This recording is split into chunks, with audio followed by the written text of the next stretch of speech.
Having cracked Revelation 6, 13, and 17, I'm beginning to be able to draw conclusions about the rest of the book. I'd like to go ahead and do a linear representation of this book from here on out, but it will be a bit vague. Before cracking Revelation 7, I need to give some historical background.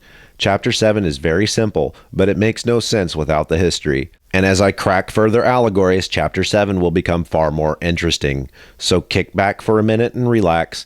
I'm going to give a brief overview of the First Jewish-Roman War.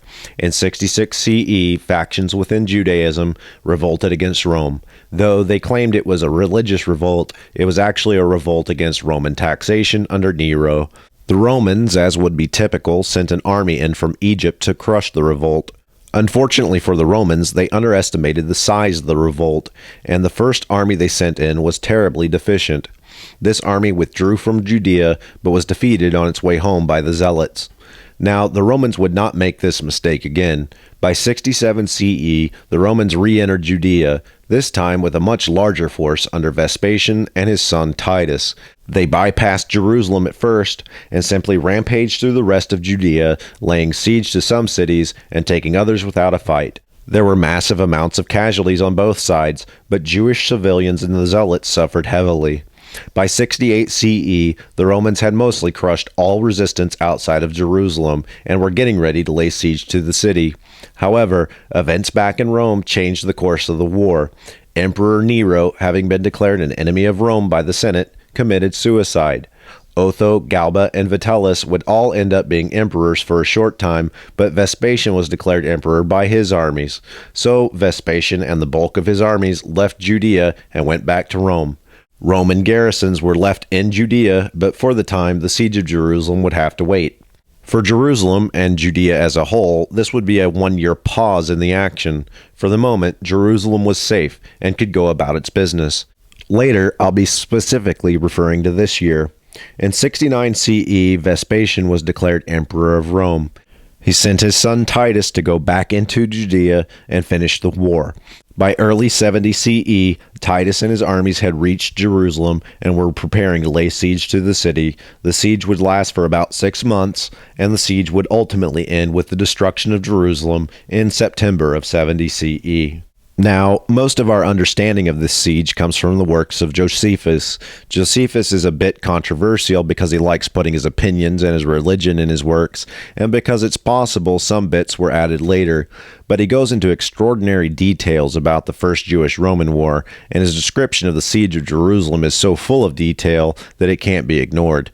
Also of note, it appears that Josephus predates the author of Revelation, so it only makes sense that the Revelation author would have had access to his work. Basically, our current understanding of the First Jewish-Roman War would also have been the understanding of the Revelation author. At this point, I'm going to go right on ahead with Chapter 7 of Revelation, keeping in mind the 1 year of reprieve for Jerusalem. After this, I saw 4 angels standing at the 4 corners of the earth, holding back the 4 winds of the earth to prevent any wind from blowing on the land or on the sea or on any tree. Then I saw another angel come up from the east, having the seal of the living God. He called out in a loud voice to his 4 angels, who had been given power to harm the land and the sea. Do not harm the land or the sea or the trees until we put a seal on the foreheads of the servants of our God. Then I heard the number of those who were sealed, 144,000 from all the tribes of Israel.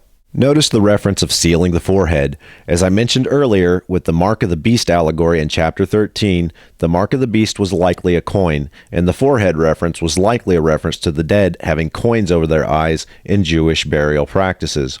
If the seal and the mark are both the same thing, we're talking about dead people. Also notice in this reference that God is holding back destruction.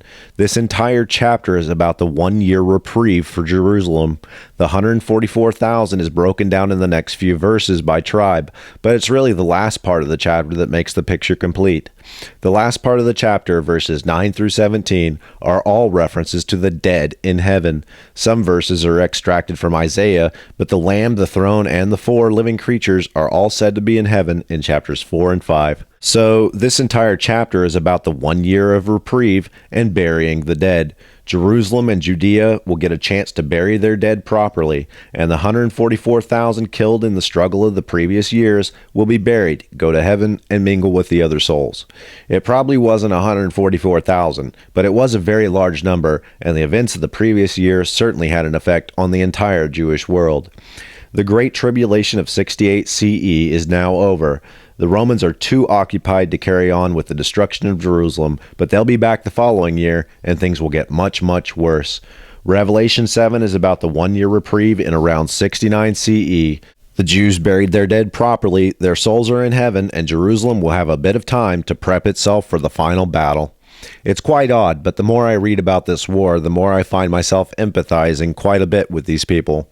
Forgetting about heaven and souls and that sort of thing, this story is terribly sad.